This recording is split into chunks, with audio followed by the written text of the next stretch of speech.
Para sa mga nag-request ng OX Mini Driving Light M1 Pro, Z Mini B3 at ng Zenlo M1, ginawan ko po silang apat ng comparison.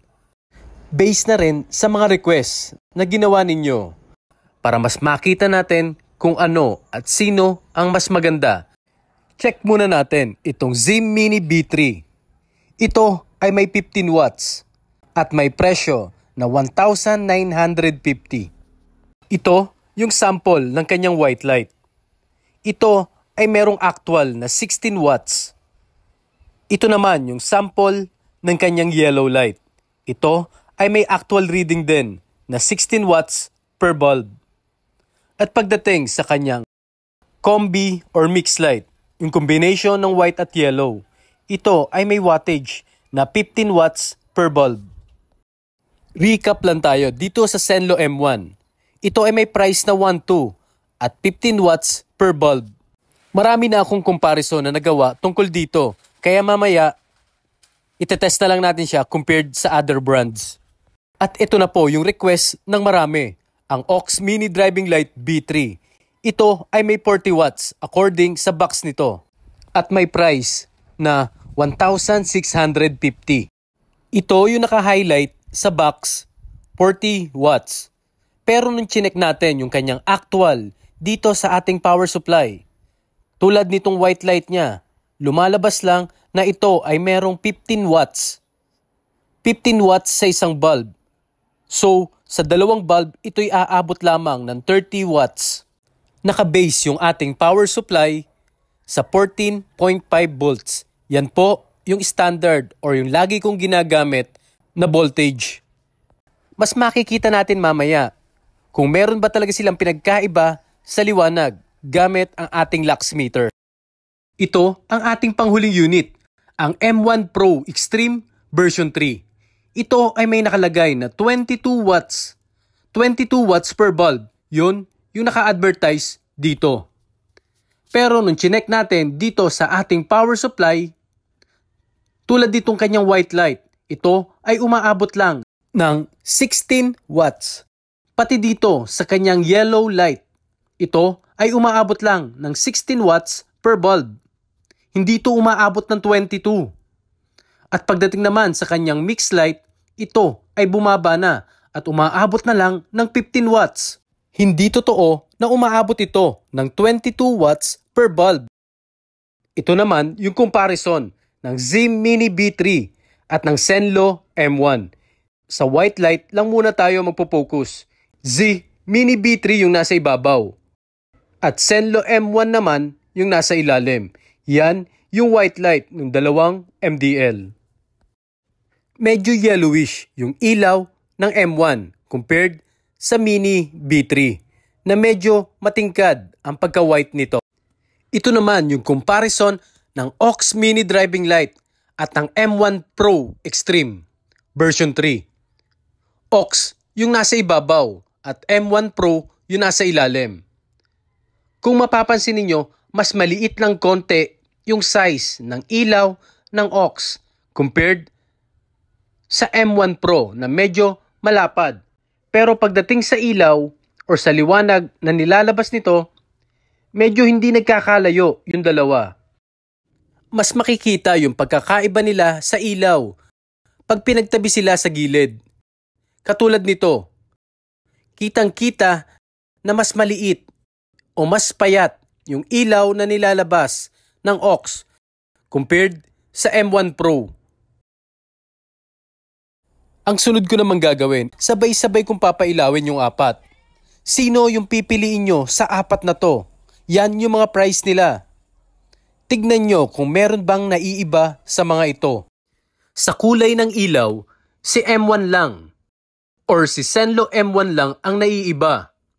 Sa size naman, si OX ang pinakamaliit na binubugang ilaw.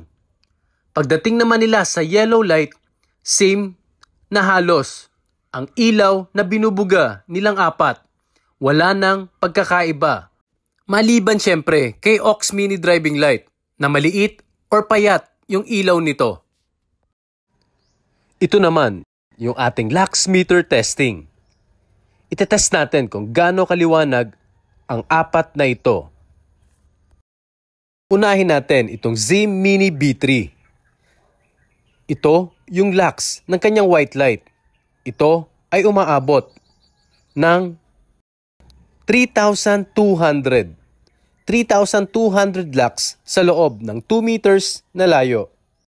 Sunod naman natin ang OX Mini Driving Light. Ito yung mini driving light na galing pa ng Davao. Ito yung lux ng kanyang white light. Ito ay umaabot din ng 3,200 sa loob din ng 2 meters na layo. Next naman itong Senlo M1. Sa loob ng 2 meters na layo, ang white light nito ay umaabot ng 3,500 lux. Yan po yung lux ng Senlo M1. At ang ating panghuli, ang M1 Pro Extreme B3. Ang lux ng kanyang white light ay umaabot ng 3,000 lux. Yan po ay sa M1 Pro sa loob ng 2 meters na layo. Sabay-sabay kong binuhay yung yellow light at isa-isa kong sinukat yung kanilang lux. Ito ang lumabas na reading sa M1 Pro. Ito ay umaabot ng 2,900 lux sa kanyang yellow light. Sunod naman natin ang OX Mini B3 na galing Davao. Ito daw ay isa sa pinakasikat na mini driving light sa Davao. At ang measurement ng kanyang yellow light ay umaabot ng 3,100 lux. Yan po ay sa OX. Sunod naman natin yung sa Senlo. Senlo M1. Ito ay umaabot ng 3,100 lux sa loob ng 2 meters din na layo. At ang panghuli natin, ang Z Mini B3. Ito ang sukat or ang lux ng kanyang yellow light. Ito ay umaabot ng 3,000 lux. Yan po ay para sa Z Mini B3. Ganito po ang itsura ng combination light ng Senlo M1. Yan po yung kanyang mix light, yung combination ng white at yellow. Ito naman po yung combination ng OX Mini Driving Light. Yan po yung kanyang white at yellow. Ito yung sample ng white light ng Senlo M1. At isusunod naman natin yung sa OX Mini Driving Light. Ito naman yung sample ng kanyang white light. Sunod naman natin yung kanilang yellow light. Pagdating sa yellow light ng dalawang ilaw na to, halos wala namang pinagkaiba. Yan yung yellow light ng M1. At ito naman yung yellow light ng OX Mini Driving Light. Ito naman ang ating road test review. M1 at OX Mini Driving Light. Tig single bulb lang po yung ginamit ko dito. Yung nasa kanan po is yung OX and yung nasa kaliwa naman po is yung M1. Hindi ko na po itetest lahat or i-road test lahat ng ilaw dahil dito makikita na natin yung diferensya or kung meron bang pagkakaiba yung mga mini driving light na ito. Inuulit ko po, M1 yung nasa kaliwa at OX naman yung nasa kanan. Yan po yung ilaw nila pag ginamit mo na sa kalye or sa kalsada. Kahit payat yung ilaw ng OX, hindi naman ito masyadong nakaka-apekto. Kita nyo naman sa video, katabi niya ang M1. At sa liwanag at sa tingkad ng mga kulay nito, halos parehas na parehas lang. Hindi mo makikita yung pinagkaiba ng dalawang ito. Dahil pare-parehas lang ang liwanag nila. Based na rin doon sa ating lux testing. Walang mas maliwanag sa kanila. Halos lahat sila ay pumapasok lang doon sa 3,000 lux. Same ang mga output ng ilaw nila. Ang tangi na lang magkakaiba is yung presyo nila. Presyo at kung sino ang tatagal at kung sino ang mas worthy sa kanila. Kaya kung bago pa lang kayo sa mga mini driving light, ngayon pa lang kayo bibili, i-consider ninyo yung warranty at siguraduhin nyo na totoo yung warranty na ino-offer nila para magkaroon kayo kahit papaano ng peace of mind. Dahil sa totoo lang, mahirap mag-claim ng warranty sa mga mini driving light. Pero kung may trusted naman kayo na pwedeng pagpagawaan, sa kanila nyo na po hingin yung warranty para hindi masayang yung inyong bibilihing mini driving light. Dahil hindi naman pumura magpakabit ng mini driving light, bukod sa presyo, saka sa installation at sa mga materials na gagamitin.